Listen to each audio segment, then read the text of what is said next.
আসসালামু আলাইকুম ভিউয়ার্স, আশা করি সবাই ভালো আছেন। আপনারা অনেকেই আমাকে নিয়মিত মেসেজ করছেন এবং কমেন্ট বক্সে জানতে চেয়েছেন উপবৃত্তির টাকা কবে আসবে। আজকের ভিডিওতে আমি এই বিষয়ে একদম সাম্প্রতিক আপডেট নিয়ে কথা বলবো, তাই ভিডিওটি একদম শেষ পর্যন্ত দেখুন।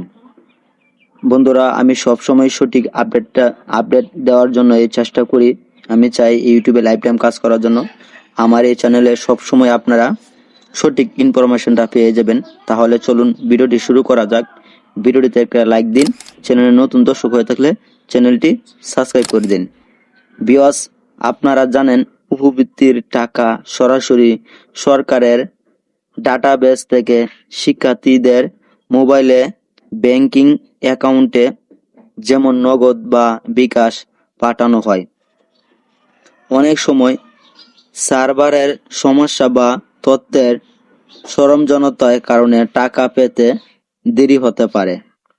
টাকা কবে আসবে সেটি জানার জন্য আমি আপনাদের দুটি জরুরি পরামর্শ দিচ্ছি। প্রথম পরামর্শটি হলো মোবাইল অ্যাকাউন্টের আপডেট। আপনার যে মোবাইল নম্বরটি স্কুল বা কলেজে দেওয়া আছে সেটিতে কোনো সমস্যা নেই তো? অনেক সময় সিম কার্ড বন্ধ থাকলে বা কেওআরআইসি আপডেট না থাকলে টাকা আসে না। 2 নম্বর যে পরামর্শটা দিচ্ছি, স্কুল বা কলেজ কর্তৃপক্ষের সাথে যোগাযোগ।